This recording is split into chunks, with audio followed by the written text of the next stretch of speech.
Today I'm going to be trying to break down the Deathfang camp here in Chardock. One of the camps you don't often see Shaman at, but it doesn't mean that it's not farmable as a Shaman. I've killed, between the named and the placeholder, at least 30, 40 mobs so far, so the hardest part, hands down, is breaking the camp, which is what we're going to be seeing here, right? So this is first time coming in. All three of the mobs are up. You haven't killed anybody yet, so whenever you start this fight, you're going to be dealing with all three at once.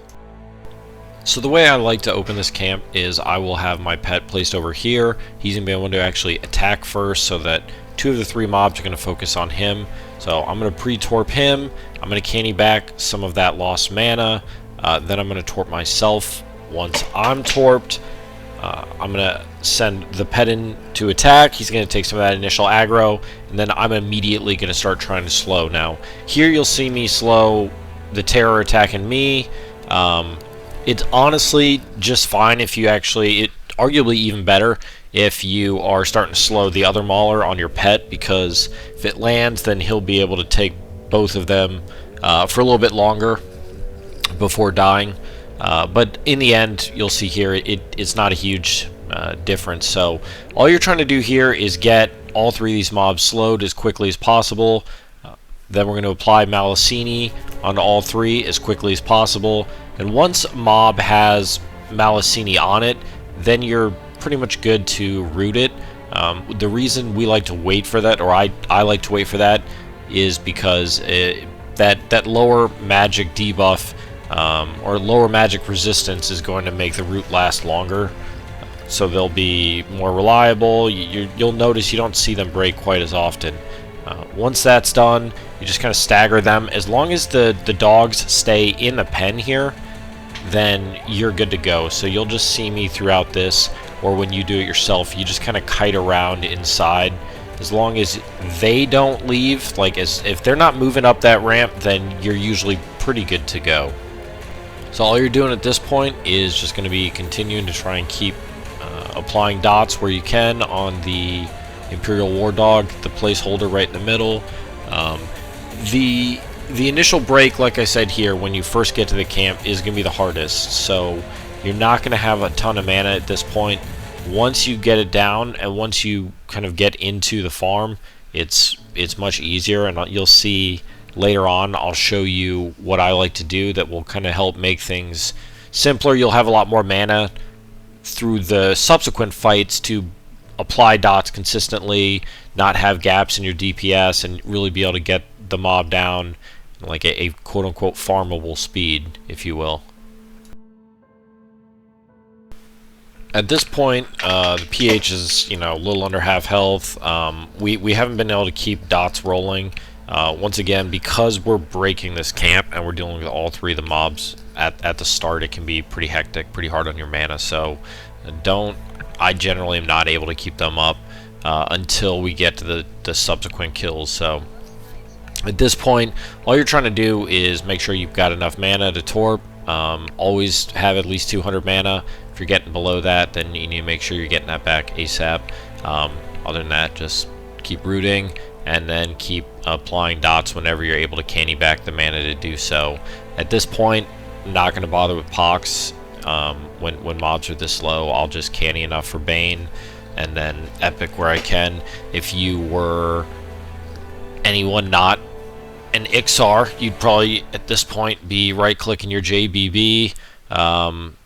This is what Ixar have to do. So, yeah.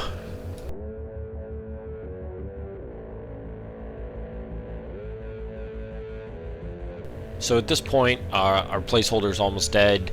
You're either going to gate out to clear aggro on the mobs, or you're going to camp out here. If I'm just holding down this camp, then I'm usually just going to camp it out, but it doesn't really matter. Either way, the placeholder is going to respawn in about 20 minutes, but what you want to do, and I'm showing you a clip of it here, and this is what I've started doing on all my subsequent kills, is before you gate, before you camp, reapply Malicini on both the adds. And I'll show you why here in a second. So this is the camp after We've already broken it. We're about 18.5 minutes after we killed the previous placeholder.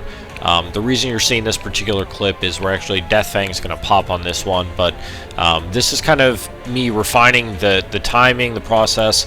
I would recommend starting this about 3 minutes before he respawns, as opposed to this 1.5 minutes. This is pushing it a little bit, and you'll see because they already have Malicini, I can start it with the root. I can start trying to apply slow and then give them a fresh Malicini there. But this particular temp, you're going to see we get quite a few resists, and it definitely is a more challenging, slower kill. But I figured you guys would want to see the actual named. And Deathfang himself does not, he doesn't, I don't notice really any of a difference between him and the placeholder as far as difficulty goes. So really what you're seeing here is just, hey, this is a Deathfang video, so I have to make sure to show you Deathfang. You know what I mean?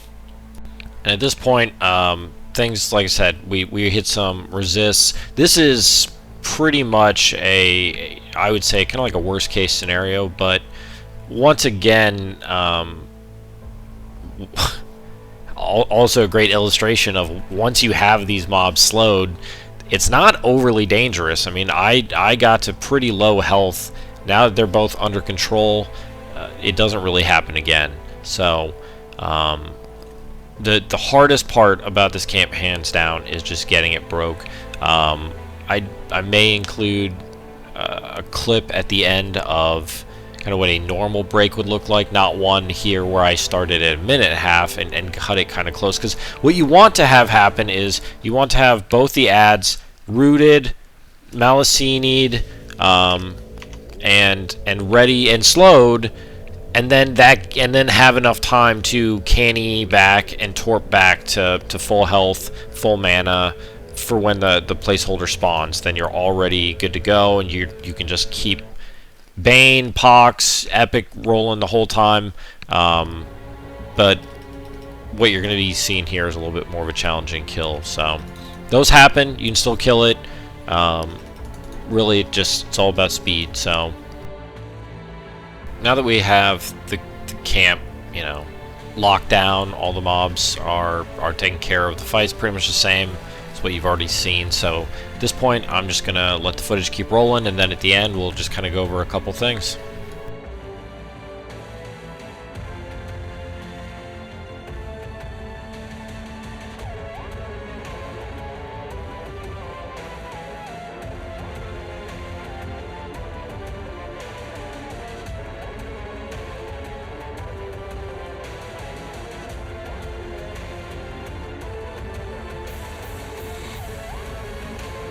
So as we're finishing up the kill here, I just want to pop back in and give a couple of my final thoughts, just your major takeaways. The most dangerous part about this camp is that initial break. Once you've killed it, once you come back and you're able to plant 2 mobs and then wait for that spawn to come up, that helps a ton. But during that initial break, resists are what are going to get you killed. If Torp's almost up, you've only got a couple seconds left on it, and you've slowed maybe one, maybe no mobs, it's time to gate and try and get out. You're probably not going to be able to salvage that situation in time, and it's much easier to come back quick, canny back up, and pull again than it is to die and then have to canny all that mana back. So I recommend gating and just trying again. Hopefully you're bound outside. It helps a ton when you're farming Chardock. Once all 3 of the mobs are slowed, you can breathe a sigh of relief. Doesn't matter at that point really if roots break. You can have all 3 of them on you, right? As long as you're above 40% HP and you've got mana to torp, you're fine. So I wouldn't worry about that. Then the final takeaway too is before you gate out, before you camp out, make sure you're reapplying that Malicini on both the ads. It's just long enough that if you're pulling 2 to 3 minutes before the placeholder spawns, it should still be up, and you should be able to land that slow and those roots right off the bat, making it even easier. So I hope this video helps, and I'll probably be making a couple more. Thanks a lot.